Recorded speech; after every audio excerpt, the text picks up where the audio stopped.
Hey, my friend, it is so good to sit down with you today. Go ahead and grab yourself a warm cup of coffee or a nice soothing tea. Let us just take a deep breath together and let the frantic pace of the outside world melt away for a little while. Today, we need to talk about something that might have popped up on your news feed, something that sounds a little intimidating and loud. There is a massive amount of talk right now about a complete regime change at the Federal Reserve. You know, that big, quiet institution that essentially controls the baseline cost of money in our daily lives. For the very first time in about three-quarters of a century, we are seeing a situation where the new chair, Kevin Warsh, has taken the helm. But the former chair, Jerome Powell, has decided not to follow the traditional custom of stepping away completely. Instead, he is remaining right there on the governing board. It is almost like having two different people trying to steer the exact same vehicle down a winding mountain road, each of them holding a slightly different map. If all of these headlines about policy friction, shrinking balance sheets, and shifting inflation numbers have given you a little knot of anxiety in your stomach, please know that your feelings are entirely valid. It is completely natural to feel a bit defensive about your hard-earned money when the rules of the game seem to be shifting behind closed doors. But I want to remind you of something we always talk about here. True financial health is not about winning a high-stakes numbers game against Wall Street. It is about creating a sense of inner peace. It is about building a quiet, sturdy foundation so that your daily life feels safe, comfortable, and full of options, no matter what a group of policymakers decides to do in a boardroom far away. So, let us just unpack all of this together, layer by layer, with a calm mind and a warm heart to truly understand what is happening. Let us look at the Federal Reserve, not as some confusing machine, but rather as the central thermostat of our entire economic home. When they adjust the dial, the temperature changes for everything we touch. It affects the tiny bit of interest you earn on your modest checking account, the rate on the auto loan you might need for a reliable family car, and the mortgage rates that determine where you lay your head at night. Right now, the new leadership is proposing what they call a four-part monetary reset. The very first pillar of this plan is an aggressive push to shrink the central bank balance sheet. During the peak of the pandemic economic shock, the government stepped in and bought trillions of dollars in bonds and mortgage-backed securities. They did this to pump liquid cash into the system, keeping everything from falling apart. Think of it like heavily watering a delicate backyard garden during a prolonged, scorching summer drought, but the new chair believes the soil has been completely soaked for far too long. He wants to drain a couple $1 trillion out of the financial system over the coming years. His belief is that a smaller balance sheet will remove artificial distortions from the market, lower the underlying risk premium that regular investors have to pay, and eventually give the economy a cleaner, more authentic space to grow. Now, when people on the news start shouting about pulling trillions of dollars out of the banking system, it is incredibly easy to spiral into worry. We hear critics warning that this could cause the stock market to stumble while simultaneously causing borrowing costs to rise. But let us look at this with a softer, more grounded perspective. A smaller balance sheet simply means fewer hidden hands moving things around behind the scenes. It is a step toward a simpler, more transparent relationship with our currency, where our hard-earned savings are built on actual, tangible economic strength, instead of being propped up by continuous money printing. The second major shift on the table is the idea of eliminating the regular forward guidance warnings.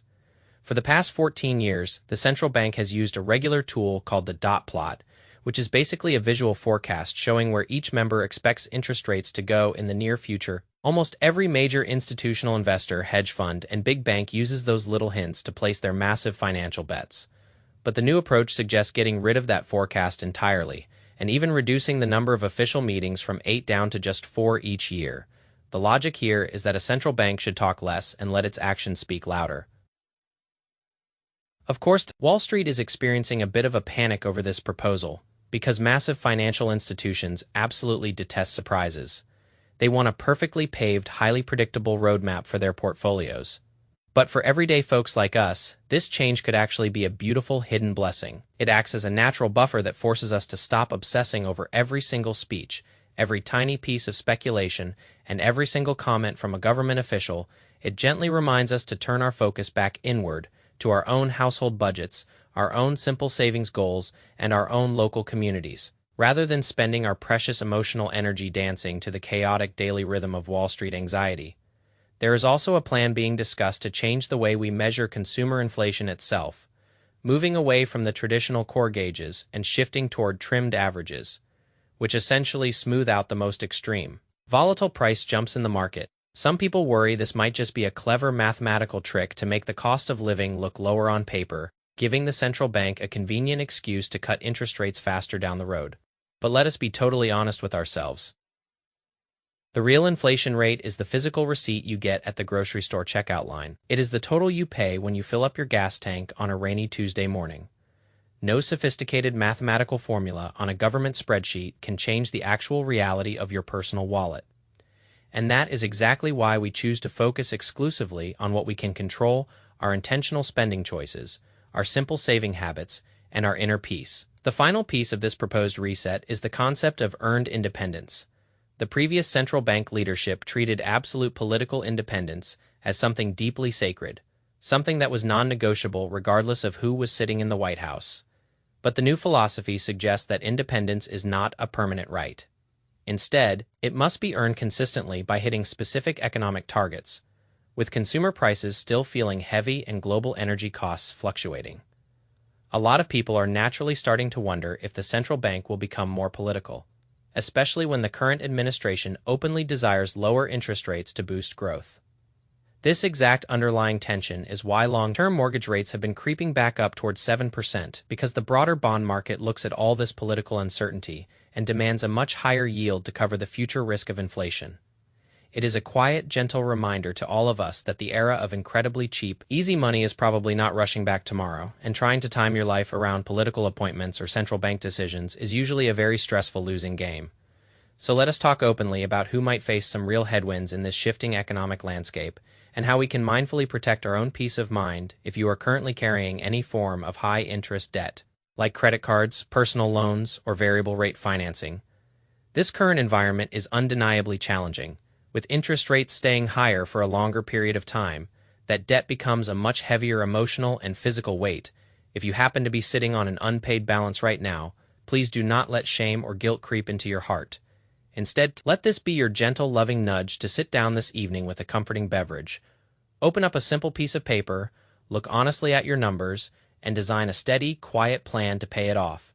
Try to treat your debt clearance not as some form of strict financial punishment, but rather as a profound act of self-care and a beautiful investment in your future freedom. We also have to acknowledge that fast-growing tech stocks and highly speculative investments might experience some real pressure. When baseline interest rates are sitting at an elevated level, a guaranteed safe return today is naturally worth a lot more than a vague promise of a jackpot 10 years from now. So the broader market naturally begins to price these speculative companies much more conservatively.